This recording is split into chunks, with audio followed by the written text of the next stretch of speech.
کل ایک بہت اہم رات گئے خبر آئی اور ظاہر ہے یہ خبر الیکشن کمیشن کی جانب سے تھی کہ 30 اپریل کی جو تاریخ تھی اس کو ملتوی کر دیا گیا اور پنجاب کے اندر انتخابات اب 8 اکتوبر کو ہوں گے. یہ اعلامیہ نوٹیفیکیشن جاری کیا گیا الیکشن کمیشن کی جانب سے. اور ظاہر ہے اس جو الیکشن کمیشن نے جو نوٹیفیکیشن دیا اس میں جو ریزنز دی ہیں وہ reasons provided by the government of Pakistan. جو مختلف ڈپارٹمنٹس ہیں انہوں نے وہ ریزنز دی ہیں اور اس کو سامنے رکھتے ہوئے الیکشن کمیشن نے یہ فیصلہ کیا ہے. وہ کہتے ہیں کہ جو ان کو بریفنگز دی گئی اس میں آئی جی پنجاب نے بتایا کہ امن و امان کی صورتحال خراب ہے, دہشت گردی کے واقعات کے حوالے بھی اس میں ہیں, اور کہا کہ دہشت گردوں کے خلاف آپریشن مکمل ہونے میں 5 ماہ لگیں گے.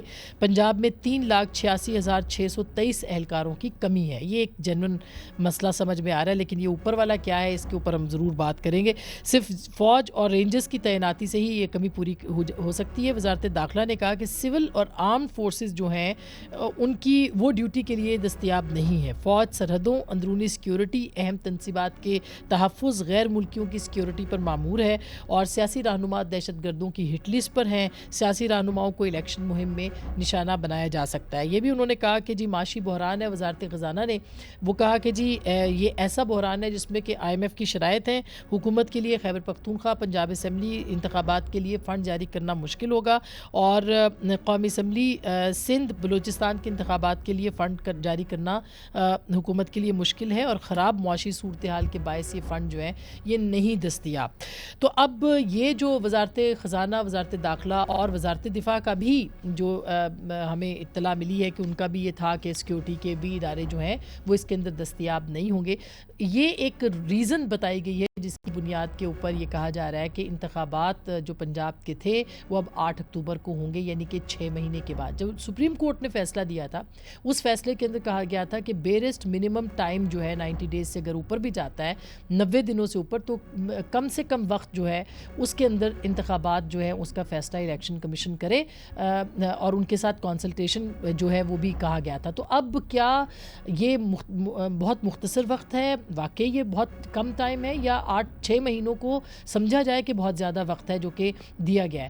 اگر یہ انتخابات اس وقت نہیں ہو پا رہے تو پھر عام انتخابات کیسے ہوں گے؟ یہ ایک بہت ہی بڑا سوال ہے. اور کیا یہ آئینی ذمہ داری حکومت کی نہیں کہ اس کے تمام ادارے اس کے ماتحت جو ہیں وہ انتخابات کے لیے الیکشن کمیشن کا ساتھ دیں؟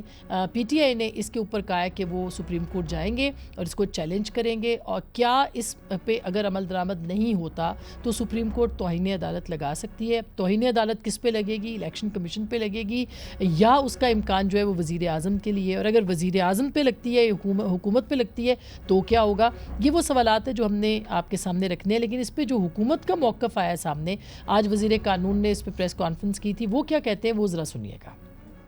آئین پاکستان یہ میکنزم پرووائیڈ کرتا ہے آرٹیکل 224 میں کہ انتخابات اکٹھے ہونے چاہیے اور نگران سیٹ اپس کے انڈر ہونے چاہیے, اور اس کی ایک شک میں یہ لکھا ہے کہ اسمبلی اگر تحلیل ہوتی ہے تو انتخابات 90 روز کے اندر کروا دینے چاہیے. تو کیا ایسے شکوں کی تشریح کرتے ہوئے سب کو ملا کے نہیں پڑھنا چاہیے؟ کیا یہ بھلے والی بات نہیں کہ یہ انتخابات اکٹھے کر دیے جائیں؟ آئین میں آرٹیکل 254 کہ آئین پاکستان اگر کسی کام کو کرنے کے لیے کوئی مقررہ مدت متعین کرتا ہے اور وہ ایکٹ یا ایکشن اس متعینہ مدت میں نہیں ہو سکتا تو وہ اس وجہ سے غیر آئینی نہیں ہوگا. 2 صوبوں میں تو پرانی مردم شماری پہ انتخابات ہو جائیں, پھر پورے ملک کی حلقہ بندیاں ہوں گی, اور باقی 2 صوبوں میں اور قومی اسمبلی میں نئے حلقہ بندیوں پہ ہوں, ایک نئی کنفیوژن آ جائے گی. شیڈیول کو آگے کرنا الیکشن کمیشن کا کلی اختیار ہے, اور یہ ایک دفعہ نہیں, یہ درجنوں دفعہ ہو چکا ہے. دوسری جانب وزیر قانون نے یہ اشارہ بھی دیا ہے کہ تحریک انصاف کے ساتھ بات چیت کرنے کے لیے بات چیت ہو سکتی ہے. انہوں نے کہا سول سوسائٹی کا بھی ذکر کیا, جو کہ میڈیٹرز کے نام سے یا سالسوں کے نام سے ایک گروپ بنایا ہے سول سوسائٹی نے, جس کے روح رواں امتیاز عالم صاحب ہیں, مجیب الرحمان شامی صاحب ہیں, اور بہت سے اور بھی سینئر لوگ اس کے اندر شامل ہیں.